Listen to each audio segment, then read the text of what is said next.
Alhamdulillahilladzi khalaqal insan wa alamahul bayan.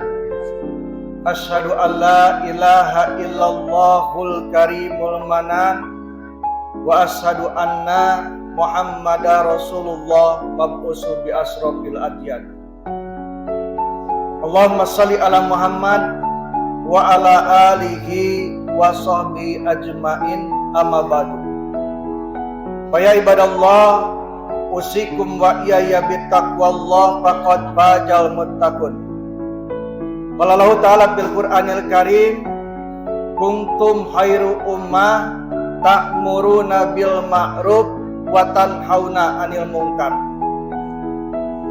Sidang Jumat Iwatul Iman, dalam kesempatan khutbah ini khatib akan membahas tentang sikap menghargai, sikap mengasihi, sikap toleransi umat Islam di tanah Palestina.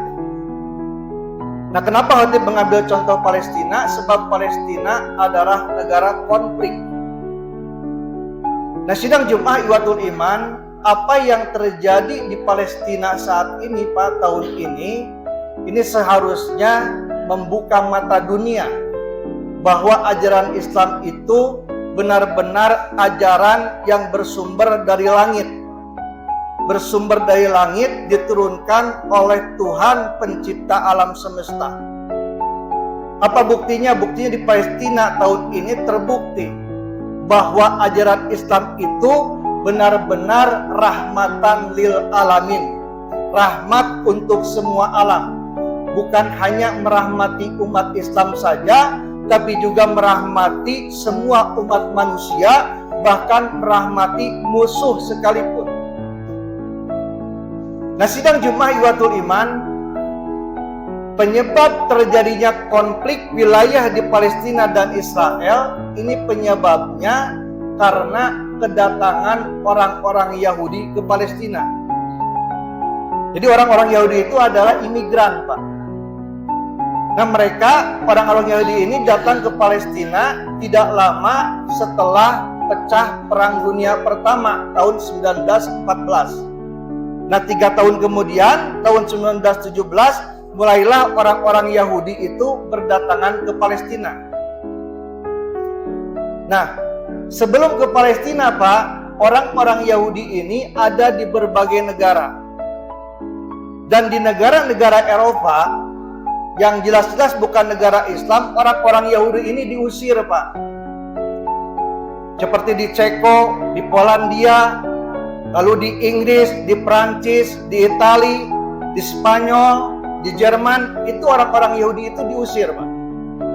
Bahkan bukan hanya diusir, tapi juga dieksekusi mati, digantung hidup-hidup, bahkan dibakar hidup-hidup.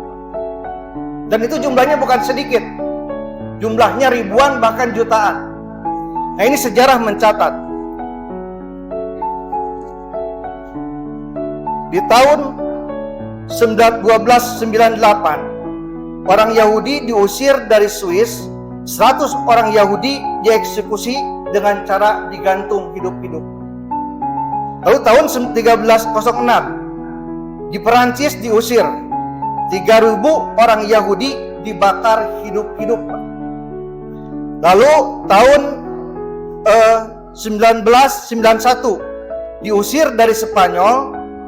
30.000, bukan 3.000, Pak, 30.000 orang Yahudi itu dieksekusi mati dan 5.000 dibakar hidup-hidup.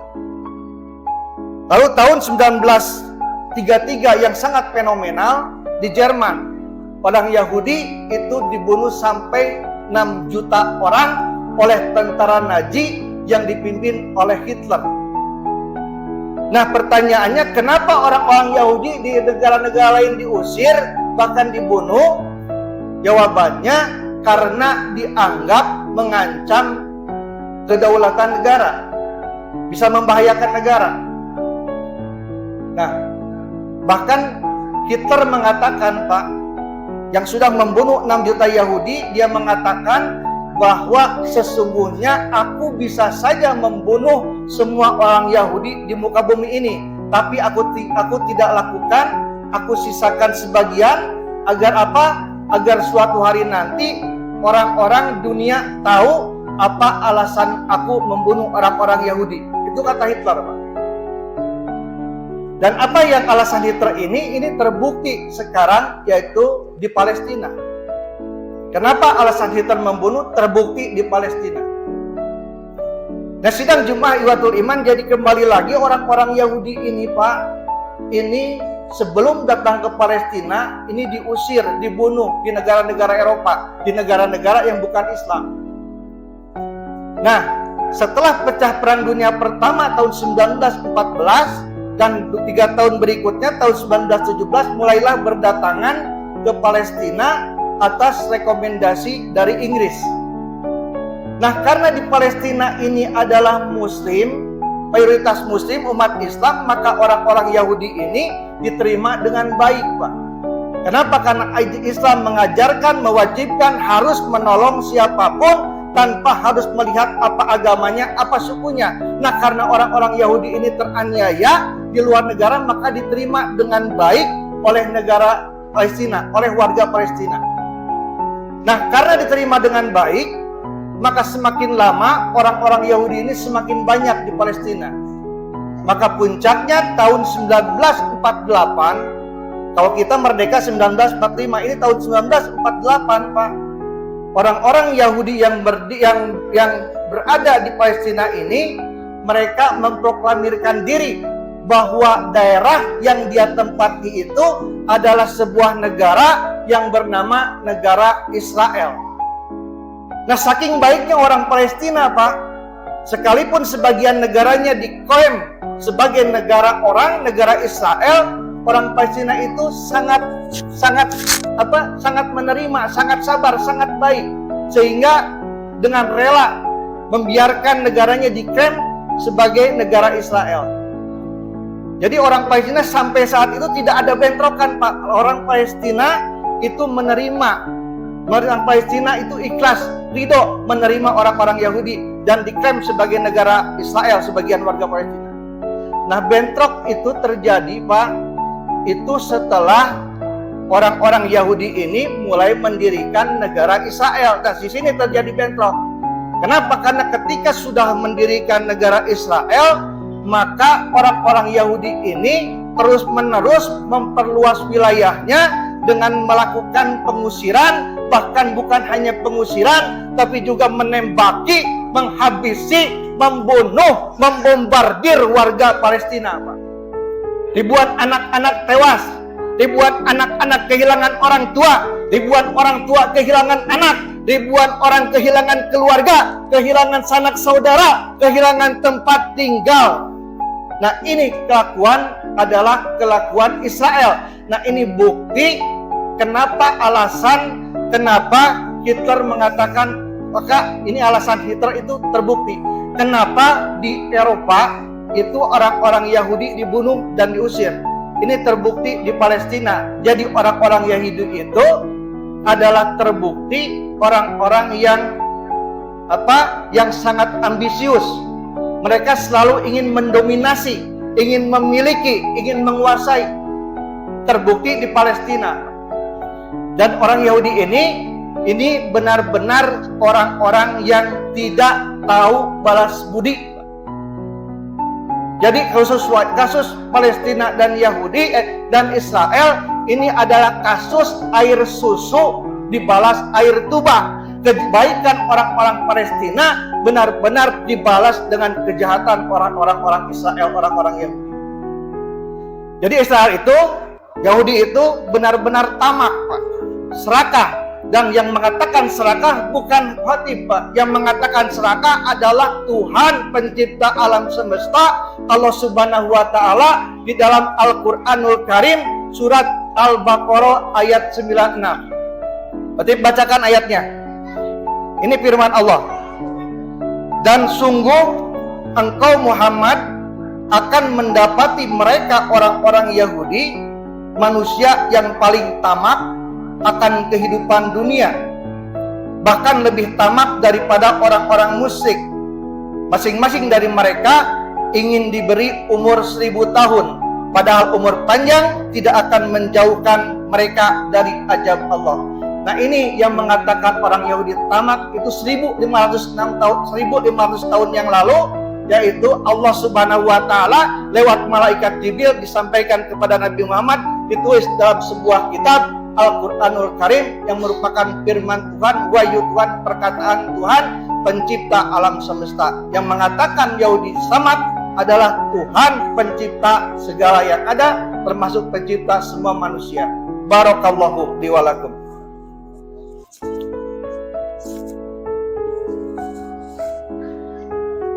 Alhamdulillah wa syukru ala nikmatillah. Asyhadu an la ilaha illallah wahdahu la syarikalah wa asyhadu anna Muhammadan abduhu wa rasuluh. Allahumma shalli ala Muhammad wa ala alihi wa sahbihi ajmain. Sidang Jumat Iwatul Iman, para pejuang Palestina, Pak, tentara-tentara Palestina itu sejak kecil umumnya sudah menjadi yatim piatu. Kenapa? Karena orang tuanya itu, bahkan keluarganya, bukan hanya orang tuanya, keluarganya itu umumnya mati terserang oleh tewas akibat serangan Israel. Jadi sudah dalam kondisi seperti itu, keluarga meninggal, orang tua meninggal, maka secara manusiawi di dalam hati para pejuang Palestina ini pasti ada kemarahan yang sangat besar, ada kebencian yang sangat besar, ada dendam yang sangat mendalam. Nah, tapi yang mengejutkannya, Pak, yang menakjubkannya sampai-sampai viral videonya di media sosial, ternyata sikap dari para pejuang Palestina ini seolah-olah tidak punya kemarahan, tidak punya rasa benci, tidak punya rasa dendam kepada orang-orang Yahudi. Dan ini terbukti tahun ini, karena tahun ini ada pertukaran tawanan. Jadi orang-orang Palestina yang ditawan oleh Israel ini dilepaskan, termasuk orang-orang Israel yang ditawan oleh Palestina bertahun-tahun ini dilepaskan, dan terjadi tahun ini. Nah, tawanan orang-orang Palestina yang dilepaskan oleh Israel itu dalam kondisi sangat mengenaskan, banyak luka-luka. Dan bahkan ada seorang wanita yang mukanya hancur, hidungnya sudah tidak berbentuk, itu terjadi. Dan itu terjadi karena selama menjadi tawanan Israel itu dilakukan penyiksaan, dilakukan pelecehan. Bahkan ada yang dilepaskan dalam kondisi ditelanjangi, Pak, oleh orang-orang Israel. Nah, sangat berbalik jauh dengan tawanan-tawanan orang-orang Israel yang ditawan oleh tentara Palestina. Mereka dilepaskan dalam kondisi yang sangat sehat walafiat. Bahkan orang-orang tawanan ini merasa terharu, Pak. Kenapa? Karena selama bertahun-tahun ditawan oleh pejuang Palestina ini tidak mengalami penyiksaan. Malah sebaliknya, malah mendapatkan pelayanan yang sangat baik. Makanannya diperhatikan, ketika sakit disiapkan dokternya, ketika sakit disiapkan dokternya, disiapkan obatnya, ketika ingin beribadah dipersilahkan beribadah sesuai dengan keyakinannya, yaitu keyakinan Yahudi. Jadi tentara Palestina ini, pejuang Palestina ini bukannya melampiaskan kemarahan, kebencian, dendam, tapi malah sebaliknya, tetap bersikap menghargai, tetap bersikap mengasihi, tetap bersikap toleransi. Ketika tentara Israel ini ditawan, Pak, ketika ditangkap, apa yang dikatakan oleh para pejuang Palestina, Anda sudah menjadi tawanan kami, maka Anda jangan takut, kami akan melayani Anda dengan sebaik-baiknya kami mampu. Itu kata para pejuang Palestina. Nah, pertanyaannya, Pak, kenapa para pejuang Palestina ini bisa meredam kemarahannya, kebenciannya, dendamnya kepada orang-orang Israel? Malah mereka tidak berbuat baik kepada tawanan-tawanan Israel. Nah, jawabannya karena para pejuang Palestina ini adalah orang-orang yang sangat taat, yang sangat takwa, yang sangat taat beribadah kepada Allah, sehingga mereka sangat takut dengan aturan-aturan dari Allah Subhanahu wa taala. Nah, maka dalam kesempatan ini khatib bacakan apa saja aturan Allah ketika berperang, ketika berjihad. Dan di dalam hadis dijelaskan bahwa di dalam kondisi perang dilarang menyakiti anak-anak, dilarang menyakiti wanita, dilarang menyakiti orang tua. Orang yang sudah tua dilarang untuk disakiti. Dilarang menebang pohon sembarangan kecuali ada kebutuhan. Jadi menebang pohon saja dilarang, Pak, ketika jihad. Lalu dilarang menyakiti, membunuh binatang kecuali memang membahayakan. Lalu dilarang merusak rumah ibadah umat agama lain. Gereja, sinagog, pura itu tidak boleh, Pak. Tidak boleh dirusak ketika berperang.